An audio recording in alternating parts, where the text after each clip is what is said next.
Al-Fatihah.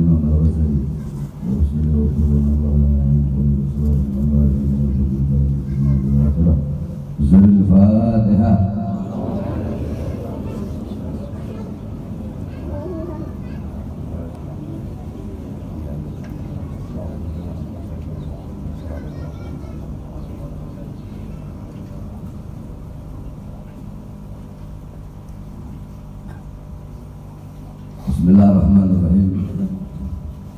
Qala Yahya bin Mu'az, al-ulama arham bi ummati Muhammad sallallahu alaihi wasallam min abaihim wa ummahatihim. Qila wa kaifa dhalik? Qala li'anna aba'ahum wa ummahatahum yahfazunahum minan nari dunya wa hum yahfazunahum min naril akhirah. Alhamdulillah, segala puji dan syukur kehadirat Allah Subhanahu wa taala yang telah mengumpulkan kita di majelis yang penuh dengan keberkahan, di majelis, di perkumpulan yang menjadi tempat turunnya rahmat, tempat turunnya maghfirah, tempat turunnya hidayah, majelis tempat perkumpulan yang dimana Allah Subhanahu wa taala mengampuni dosa-dosa kita yang telah lalu, mulai dari langkahan kaki kita dari rumah menuju ke majelis ini, dan Allah mengampuni dosa-dosa kita akan datang dari tempat ini. Kita pulang menuju ke rumahnya Allah, kita pulang dari tempat ini menuju ke rumah kita. Di situ Allah Subhanahu wa taala mengampuni seluruh dosa-dosa kita yang akan datang. Saudara-saudara sekalian yang dimuliakan oleh Allah Subhanahu wa taala, Al-Imam Yahya bin Mu'az radhiyallahu anhu, beliau berkata, al-ulama, ulama itu arham bi ummati Muhammad sallallahu alaihi wasallam. Ulama itu lebih mencintai, ulama itu lebih menyayangi umat Nabi Muhammad sallallahu alaihi wasallam min abaihim wa ummahatihim. Ulama lebih mencintai umat Nabi Muhammad, lebih menyayangi umat Nabi Muhammad daripada ayah dan ibu dari umat Muhammad itu. Jadi para ulama itu, beliau-beliau mencintai kita, kecintaan beliau-beliau lebih besar daripada kecintaan bapak dan ibu kita kepada kita. Itu kata Imam Yahya bin Mu'az Ar-Razi. Ya, jadi kecintaan para ulama, kasih sayang kepada kasih sayang para ulama kepada kita sebagai umat baginda Nabi besar Muhammad, kasih sayang yang dicurahkan, kecintaan yang diberikan para ulama kepada kita lebih besar, lebih banyak daripada kecintaan bapak dan ibu kita. Kila wa kaifa dzalik? Ada yang bertanya kepada beliau, bagaimana hal ini bisa terjadi? Kenapa? Kok bisa kecintaan para ulama itu lebih besar daripada kecintaan orang tua kita kepada kita? Beliau menjawab, li'anna aba'uhum wa ummahatuhum yahfazunahum min narid dunya. Karena kedua orang tua kita, bapak kita, ibu kita itu menjaga kita, atau bapak dan ibu umat Nabi Muhammad menjaga mereka atau menjaga kita min narid dunya, dari api dunia. Wahum, sedangkan beliau-beliau para ulama yahfazunahum, menjaga umat Nabi Muhammad, menjaga kita semua min naril akhirah, dari api akhirat. Jadi kalau kedua orang tua kita menjaga kita, menyelamatkan kita di dunia, para ulama menyelamatkan kita, menjaga kita di akhirat yang kekal abadi. Nah, yakni kecintaan para ulama, kasih sayang para ulama begitu luar biasa. Itu dibuktikan dengan pengorbanan para ulama di dalam menyampaikan Islam, di dalam menyebarkan Islam, yang dimana beliau-beliau menyampaikan Islam, beliau-beliau penuh dengan pengorbanan, penuh dengan perjuangan. Agar apa? Agar ketika Islam itu sampai kepada kita, kita bisa mengenal mana halal, mana haram, mana baik, mana buruk. Kita bisa tahu mana perkara-perkara yang bisa mendekatkan kita, yang bisa menjadi sebab kita masuk ke dalam surga, sehingga hal itu, perkara itu kita lakukan, dan mana hal-hal dan perkara-perkara yang menjerumuskan kita ke dalam neraka, sehingga hal itu kita jauhi. Itu semua berkat dakwah para ulama. Karena memang seperti itu nyatanya, yakni para ulama pengorbanannya luar biasa. Beliau-beliau mengorbankan waktunya untuk berdakwah. Bahkan terkadang anak istrinya mendapatkan waktu yang sedikit, waktunya lebih banyak untuk kita sebagai umat. Pagi mereka ngajar, siang mereka ngajar, malam mereka dakwah. Mereka pindah dari satu tempat ke tempat yang lain, dari satu kampung ke kampung, dari desa ke desa, dari kelurahan ke kelurahan, dari kecamatan ke kecamatan, dari kabupaten ke kabupaten, dari kota ke kota, dari daerah ke daerah. Mereka pergi ke pelosok-pelosok. Untuk apa? Untuk menyampaikan ajaran Islam, agar orang bisa mengenal Allah, agar orang bisa mengenal Rasulullah, agar orang bisa mengenal surga, bisa mengenal neraka. Makanya jangan kita pikir jadi ulama itu enak. Enggak enak. Ente ngeliatnya enak, tapi padahal jadi ulama itu enggak enak. Ente pikir jadi ulama itu enak, ente pikir dakwah itu enak. Enggak enak. Yakni perjuangan mereka begitu luar biasa, pengorbanan mereka. Yakni yang dimaksud sih seorang guru, muallim, muaddib, mudarris. Mulai dari zaman Rasulullah gurunya para guru, Rasulullah gurunya para guru, Rasulullah gurunya para pengajar, gurunya para pendidik. Yang dimana Rasulullah SAW beliau mengatakan bahwasanya yakni bu'itsu mu'alliman, aku diutus untuk menjadi pengajar, aku diutus untuk menjadi seorang pendidik. Rasulullah beliau berkorban. Pengorbanan yang beliau lakukan untuk apa? Untuk sebagaimana tadi dikatakan oleh Imam Yahya, bahwasanya untuk mencegah umatnya daripada api nerakanya Allah Subhanahu wa taala. Rasulullah, para sahabat, pengorbanannya dalam berdakwah, di dalam menyebarkan Islam begitu luar biasa. Sampai-sampai Rasulullah SAW beliau pernah mengatakan dalam satu hadis, Rasulullah mengatakan bahwasanya di dalam menyampaikan risalah, bahwasanya di dalam menyampaikan ajaran Allah, di dalam menegakkan agama Allah, aku pernah disakiti, yang dimana rasa sakit yang aku rasakan tidak pernah dirasakan oleh manusia yang lain. Aku pernah disakiti yang dimana tidak ada seorang pun yang pernah disakiti seperti aku disakiti. Aku pernah diteror, tidak ada seorang pun pernah diteror sebagaimana aku diteror. Aku pernah diancam, tidak ada seorang pun yang pernah diancam mendapatkan ancaman sebagaimana ancaman yang aku dapatkan. Bahkan kata Rasulullah, aku pernah selama 30 hari, tidak sabar selama 30 hari siangnya, selama 30 hari siang dan malam, aku dan Bilal kelaparan, tidak ada makanan apapun kecuali hanya roti, yang dimana roti tersebut bisa muat di ketiaknya Bilal. Maksudnya saking kecilnya, saking sedikitnya roti tersebut. Yakni Rasulullah SAW berdakwah pagi, siang, sore, malam, dihina, dicaci, dimaki, diusir, dilempari dengan kotoran onta, dilempari dengan kotoran onta, dilempari dengan isi perut binatang, dilempari dengan batu. Rasulullah SAW beliau berjuang, beliau berkorban untuk menyelamatkan kita semua dari api neraka Allah Subhanahu wa taala. Ayahmu mencintaimu, ibumu mencintaimu, akan tetapi kecintaan Rasulullah kepadamu lebih besar daripada kecintaan bapak dan ibumu kepadamu.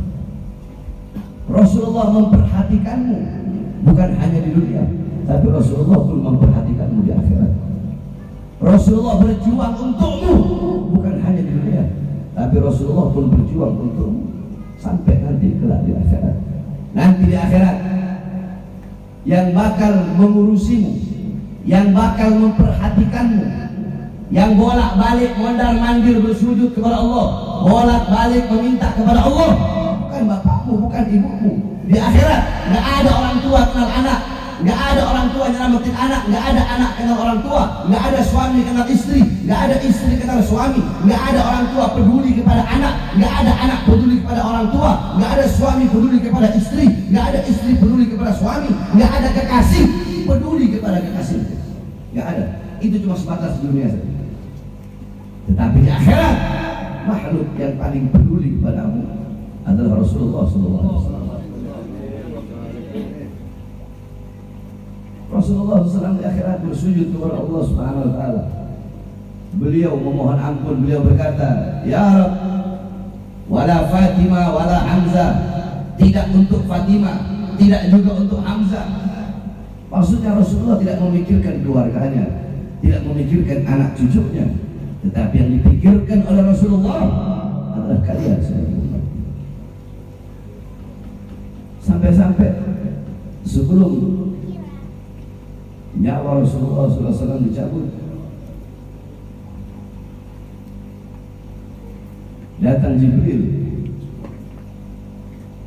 Ketika Jibril datang, Rasulullah SAW berkata, wahai Jibril, aku belum bisa meninggalkan dunia kalau Allah Subhanahu Wa Taala belum memberikan jaminan untuk umat. Pergi Jibril kepada Allah Subhanahu Wa Taala. Jibril berkata, ya Allah, kekasihmu Muhammad meminta jaminan untuk umatnya. Fa'auha Allah Ta'ala ala Jibril, basyirhu ya Jibril. Allah mewahyukan kepada Jibril, wahai Jibril, sampaikan kepada Muhammad, innahu awwalu nasin kharijun minal ardi idza bu'isu wa sayyiduhum idza jami'u. Sampaikan kepada Muhammad, dia manusia yang kelak di akhirat pertama kali akan aku bangkitkan dari dalam kubur, dan dia Muhammad adalah manusia, dia akan menjadi pemimpin seluruh umat manusia. Dan sampaikan kepadanya, innal jannah muharramatun 'alal umam qabla an tadkhuluha ummatuh. Sesungguhnya sorga aku haramkan untuk dimasuki oleh umat manapun sebelum sorga dimasuki oleh umatnya. Ini jaminan dari Rasulullah. Di akhir hayatnya tidak memikirkan keluarganya, tidak memikirkan sahabatnya, tidak memikirkan anak cucunya, tetapi memikirkan kalian sebagai umat. Kecintaan Rasulullah kepada kalian, pengorbanan Rasulullah. Apa kata Rasulullah? Lau yushaku ahadukum bisyaukatin fi rijlih la ajidu ala mahafi. Andaikan salah satu daripada umatku ada yang kakinya tertusuk duri, pasti dia merasakan sakit. Maka rasa sakit yang dirasakan oleh umatku, aku pun ikut merasakan rasa sakitnya. Bahkan jikalau rasa sakit umatku hanya sampai di badan, aku bisa merasakan rasa sakit yang mereka rasakan sampai ke dalam hatiku. Aku bisa merasakan rasa sakit umat. Rasulullah berkorban untuk kita agar kita selamat di dunia dan di akhirat. Bagaimana para sahabat Rasulullah SAW? Beliau berkorban. Yakni saya jelaskan kepada kalian, saya terangkan kepada kalian bahwasanya pengorbanan Rasulullah, pengorbanan para sahabat, pengorbanan para tabi'in, pengorbanan para tabi'in dan tabi'in, pengorbanan para ulama salaf, pengorbanan para imam, yang dimana beliau-beliau itu berkorban agar Islam sampai kepada kalian, sehingga kalian bisa tahu mana perkara-perkara yang bisa menyebabkan kalian masuk ke dalam surga sehingga kalian lakukan, dan mana perkara-perkara yang bisa menjadi sebab kalian masuk ke dalam neraka sehingga kalian jauhi, sehingga kalian tinggalkan. Kalian tidak akan kenal itu semua, kalian gak bakal tahu mana surga, mana neraka kalau bukan karena perjuangan para ulama, para imam, para salafus saleh, para tabi'in, para tabi'in, para sahabat dan Nabi Muhammad SAW. Ya, ini beliau berkorban, mengorbankan nyawa, jiwa, darah, harta agar iman sampai kepada kalian, agar Islam sampai kepada kalian. Makanya kecintaan beliau kepada kalian lebih besar daripada kecintaan bapak dan ibu kalian kepada kita. Itu kata Imam Yahya bin Mu'az. Sebab kenapa? Bapakmu, ibumu, kedua orang tuamu menyelamatkanmu di dunia. Sedangkan beliau para ulama, para guru-guru menyelamatkanmu kelak di akhirat. Dunia bakal hancur, dunia bakal binasa, dunia bakal tiada. Kedua orang tuamu menyelamatkan engkau di dunia, yang akan hancur, yang akan binasa. Sedangkan gurumu, muallimmu, mudarrismu, muaddibmu, syekhmu, para ulama, beliau menyelamatkan kita kelak di akhirat yang kekal abadi. Makanya Al-Imam Al-Iskandar beliau berkata, uqaddimu syaikhi ala abi. Aku lebih mendahulukan ayahku daripada guru. Aku lebih mendahulukan guruku daripada ayahku. Aku lebih mendahulukan, aku lebih mengutamakan guruku daripada ayahku. Guruku lebih aku dahulukan, guruku lebih aku utamakan daripada ayahku. Orang bertanya, kenapa ya Imam? Beliau jawab, li'anna abi sababul hayatil faniyati wa syaikhi wa muallimi wa mudarrisi sababul hayatil baqiyati. Bapakku, orang tuaku adalah sebab adanya aku, selamatnya aku di dunia, faniyati yang bakal hancur. Wa muallimi, sedangkan guruku adalah penyebab selamatnya aku di akhirat yang kekal abadi. Makanya cintai kau punya guru, muliakan para ulama, cintai para ulama. Sampai-sampai dalam kitab Syaidul Afkar dijelaskan ada sebuah syair yang berkata, Gumril muallimi wa fihi tabjila kadal muallimu an yakuna rasula. Berdirilah, sambutlah apabila gurumu datang. Berdiri, sambut gurumu dengan penuh ta'zim, dengan penuh penghormatan, dengan penuh rasa ta'zim, rasa penghormatan, dengan penuh rasa rendah hati. Sambut engkau punya guru, muliakan engkau punya guru. Kadal muallim an yakuna rasula. Karena hampir-hampir seorang guru itu menjadi seorang rasul. Hampir-hampir guru itu menjadi seorang rasul karena mulianya seorang guru. Laula murabbi, kalau bukan karena seorang guru, kalau bukan karena ulama, engkau tidak akan mengenal Allah, engkau tidak akan mengenal Rasulullah, engkau tidak akan mengenal bagaimana cara berbakti kepada kedua orang tua. Kalau bukan karena guru, engkau tidak akan mengenal kemuliaan bapak, engkau tidak akan mengenal kemuliaan ibu, engkau tidak akan mengenal derajat bapak, engkau tidak akan mengenal derajat ibu. Kalau bukan karena ulama, kehidupan kita bakal seperti binatang, saudara. Kalau bukan karena para ulama. Makanya kata Imam Yahya bin Mu'az, seorang ulama, seorang guru lebih mencintai umat Nabi Muhammad daripada kecintaan orang tua umat Nabi Muhammad itu kepada umat Nabi Muhammad. Yakni maksudnya bahasa gampangnya, para ulama itu lebih cinta kepada kita daripada kecintaan orang tua kita kepada kita. Lihat bagaimana pengorbanan para ulama. Bahkan para ulama-ulama mereka berkorban untuk berdakwah, untuk menyebarkan Islam. Bukan hanya berkorban tenaga, tetapi berkorban harta. Pada abad ke-13 runtuhnya dinasti Abbasiyah. Nggak bakal Islam sampai ke India, dari India sampai ke Nusantara kalau bukan dengan perjuangan para ulama-ulama terdahulu. Dari mana mereka bangun kapal? Dari mana mereka makan selama perjalanan puluhan ribu kilo melintasi laut kalau bukan dari makanan-makanan? Nah, yakni para ulama-ulama zaman dulu ketika mereka berdakwah, menyampaikan Islam, menyebarkan Islam, mereka pakai modal sendiri. Yakni kalau kata para ulama-ulama zaman dulu itu sundukuna judubuna. Modal dakwah kami itu berasal dari kantong kami. Makanya ulama-ulama zaman dulu di samping mereka berdakwah, di samping mereka ngajar, pasti mereka berdagang. Kenapa? Sebab mereka tidak mau makan dari hasil dakwah. Kami punya guru Habib Hasan Baharun. Beliau Habib Hasan Baharun itu beliau kalau dakwah bawa foto, zaman dulu bawa potret, bawa kamera. Beliau foto, ada orang kasih uang, itu uang yang beliau pakai untuk berdakwah. Foto. Beda dengan zaman sekarang. Banyak zaman sekarang dakwah minta-minta. Yakni seakan-akan kayak jualan. Yakni dakwah minta amplop, minta uang, bahkan ada ulama-ulama sekarang minta DP, atau mau dakwah, mau ceramah, ngasih target, mau dakwah, mau ceramah, ngasih apa namanya bahasa itu? Ngasih apa? Tarif. Pasang tarif. Ulama-ulama sekarang mau ceramah, pasang tarif, pasang target. Ya ini sama kayak jualan suara, kayak pengamen. Orang ngamen dikasih uang. Itu ulama sekarang kayak gitu. Ceramah dikasih uang.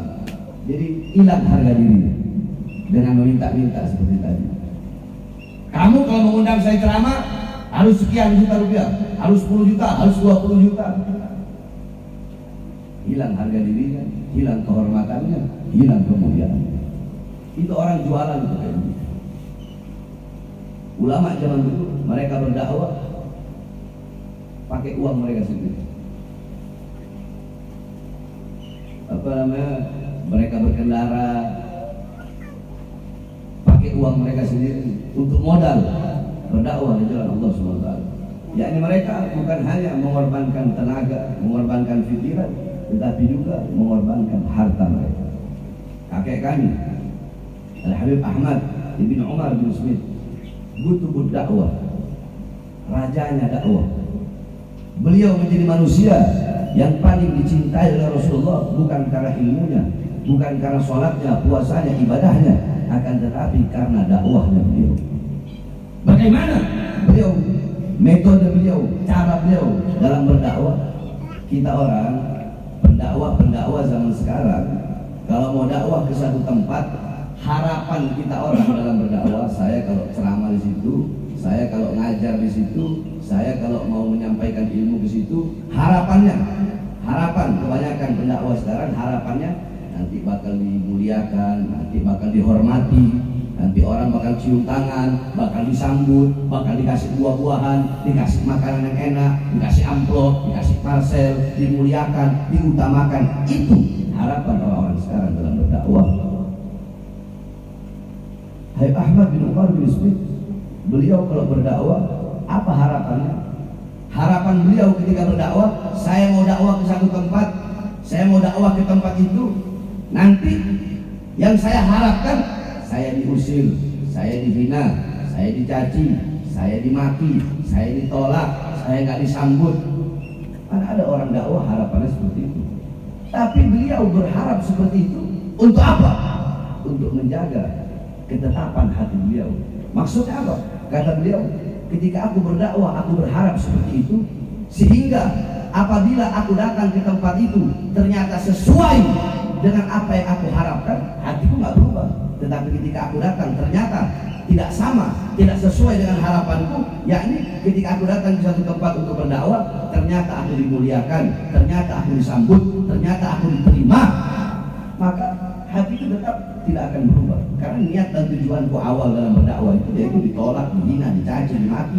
Ketika aku datang ternyata dimuliakan, aku bersyukur kepada Allah. Ketika datang ternyata sesuai dengan apa yang aku harapkan, aku juga bersyukur kepada Allah, karena itu yang aku harapkan.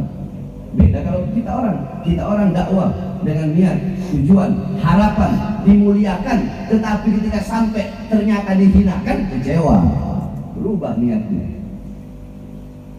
Datang dakwah, datang ceramah, niat, tujuan, harapan, disambut, diterima. Ketika datang ternyata ditolak, diusir, berubah niatnya. Niat datang, apa harapannya? Nggak ada makanan apa-apa. Ketika datang, apa niat tujuan datang, disediain makanan yang banyak, disambut, dijamu. Datang ternyata tidak disambut, tidak dijamu, nggak ada makanan apa-apa, kecewa. Tapi coba kalau niatnya, tujuannya, harapannya seperti Habib Ahmad bin Umar bin Smith, niat dakwah, tujuannya dihina, dicaci, dimaki, ditolak, sehingga tetap andaikan yang terjadi apa yang beliau harapkan, maka keikhlasan hati beliau tidak akan berkurang. Itulah orang dulu di dalam berdakwah di jalan Allah berkorban untuk menyampaikan Islam. Beda dengan ulama-ulama dan dai-dai zaman sekarang. Sekarang ulama kontrak, ustaz kontrak, kiai kontrak, habib kontrak. Makanya keberkahan ilmu zaman dulu itu lebih banyak, lebih besar daripada keberkahan ilmu yang ada di zaman sekarang ini. Kalau ulama-ulama dulu mereka benar-benar menjaga kehormatannya, menjaga harga dirinya. Nggak ada ulama-ulama zaman dulu terus mereka mau menjilat sama pejabat, masuk keluar istana. Wah, nggak ada. Al-Imam Ghazali, Al-Imam Ghazali ketika ada seorang khalifah yang ingin belajar kepada beliau, apa kata beliau? Kata beliau, ilmu itu laksana air. Air jatuhnya di dataran yang rendah. Nggak ada namanya air itu jatuhnya tinggi ke atas, nggak ada. Namanya ilmu jatuhnya ke bawah.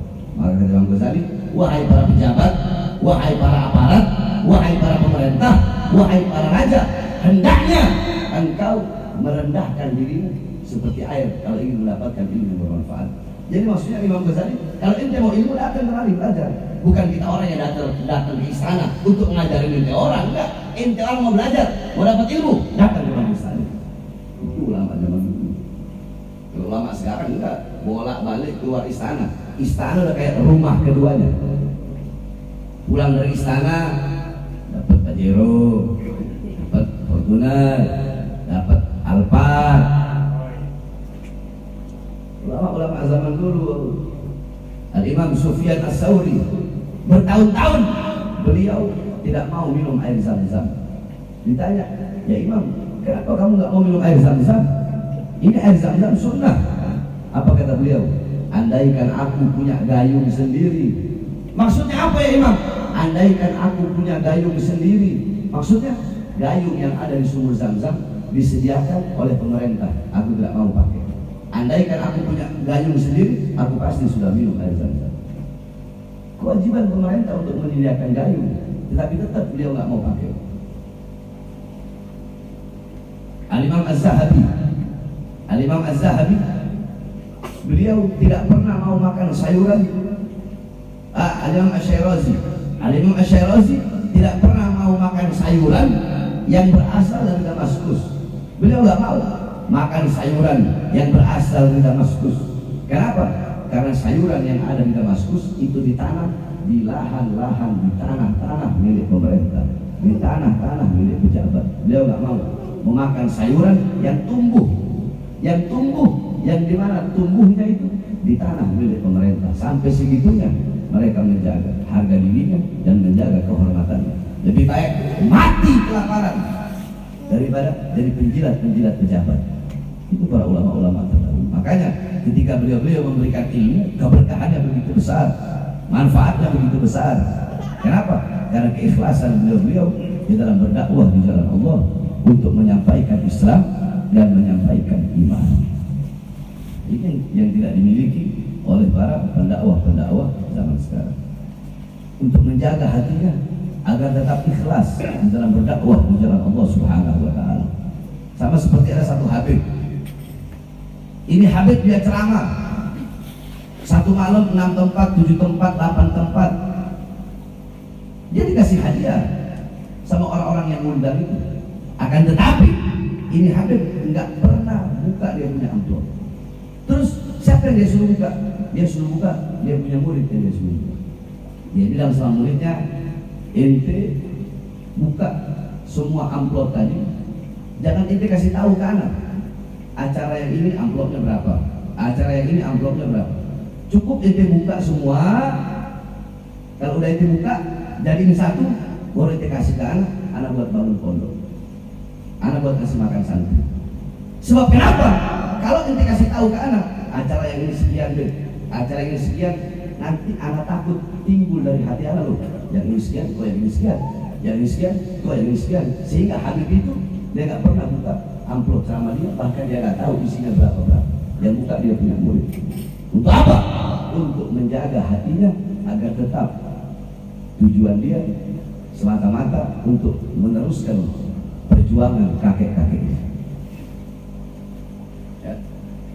Jadi pengorbanan inilah yang dilakukan oleh beliau-beliau para ulama untuk menjaga kita dari api nerakanya Allah Subhanahu wa taala. Sehingga Imam Yahya bin Mu'az beliau berkata, ulama itu lebih cinta kepada kita daripada cintanya orang tua kita. Sebab apa? Orang tua kita menjaga kita dari api dunia. Para ulama menjaga kita dari api nerakanya Allah Subhanahu wa taala. Karenanya cintai para ulama, apalagi guru-gurumu, karena guru memiliki hak yang lebih besar kepadamu daripada kedua orang tuamu. Sebab gurumu lah yang mengenalkan engkau kepada Allah sehingga engkau bisa kenal Islam, bisa kenal iman. Bukan berarti engkau tidak memuliakan orang tua, salah. Bukan berarti engkau tidak menghargai orang tua, salah. Sebab tetap pastinya nanti gurumu lah yang akan mengajarkan kepadamu bagaimana engkau berbakti kepada kedua orang tua. Dan tetap engkau cintai kedua orang tua, tetapi gurumu engkau utamakan kalau ingin mengikuti para ulama-ulama terdahulu. Ya, ini mengutamakan guru, memuliakan guru, mengagungkan guru, karena beliau adalah orang yang mulia, orang yang agung, dan orang yang utama di sisi Allah Subhanahu wa taala. Kalau kau ingin mendapatkan keberkahan, ta'zim kepada beliau-beliau, beri penghormatan yang luar biasa, beri penghormatan yang agung kepada beliau-beliau, muliakan beliau-beliau, maka engkau akan mendapatkan kemuliaan dari Allah Subhanahu wa taala. Paham? Gitu ya. Kata Imam Yahya bin Mu'az, al-ulama arham bi ummati Muhammad bin abahi wa ummahatihim. Ya, para ulama itu lebih mencintai umat Nabi Muhammad daripada kecintaan kecintaan para bapak dan ibu, yakni kecintaan orang tua kepada umat Muhammad. Kemudian kenapa? Karena orang tua menyelamatkan kita semua dari api dunia, sedangkan para ulama menyelamatkan kita dari api neraka Allah Subhanahu wa taala. Yakni kalau bahasanya anak, orang tua memberi makan jasmanimu, sedangkan guru memberi makan ruhanimu. Orang tua memberi makan badanmu, gurulah yang memberi makan hatimu, sedangkan badanmu itu bergerak sesuai dengan apa yang dikatakan badan itu bergerak dengan hati, karena al-qalb ra'sul jawarih, hati itu adalah kepala daripada seluruh anggota tubuh. Hati adalah kepala intisari daripada seluruh anggota badan. Kedua matamu melihat, telingamu mendengar, lidahmu berkata, tanganmu menyentuh, kakimu melangkah, itu semua diatur oleh hati. Jikalau orang tuamu memberi makan badanmu yang membuat matamu melihat, telingamu mendengar, lidahmu berkata, tanganmu menyentuh, kakimu berjalan, gurumu yang menjadi sebab hidupnya hatimu, sehingga hati itulah yang menghidupkan seluruh anggota tubuh. Yakni balik lagi ke asal.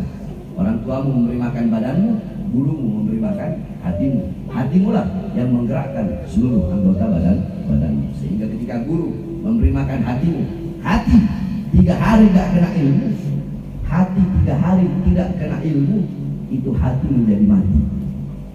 Hati 3 hari saja nggak masuk makanan, hati itu menjadi mati. Apa makanannya hati? Makanannya hati adalah ilmu. Ilmu adalah milik para ulama, dan beliau-beliau para ulama lah yang memberi makan hatinya kita. Kalau orang tua memberi makan badan, maka ulama memberi makan hati. Karenanya sekali lagi cintai para ulama-ulama, berikan ta'zim, penghormatan dan agung kepada beliau-beliau, maka engkau akan dihormati oleh para malaikat-malaikat Allah Subhanahu wa taala. Amin amin ya rabbal alamin. Allahu Allahu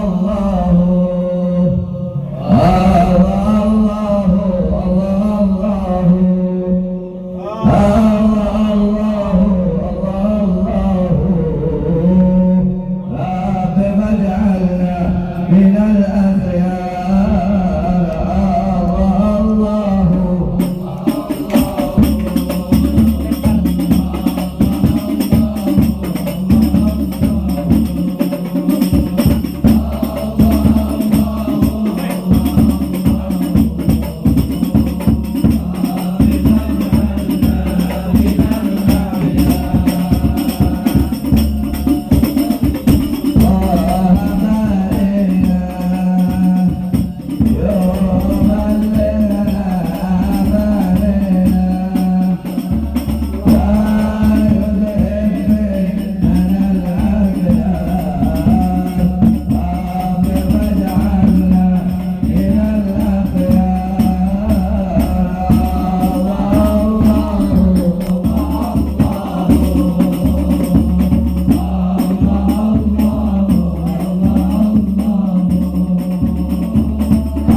قدرا وجودا من نال باكتساب منا بالمصطفى رسول نهضى بكل سور صلى وسلم ربي وآله وصحبه نادى قصد صحبي والحمد لله حمدا كثيرا دائما محبة النسائم سبحانك اللهم وبحمدك أشهد أن لا إله إلا أنت أستغفرك وأتوب إليك صلى الله على محمد.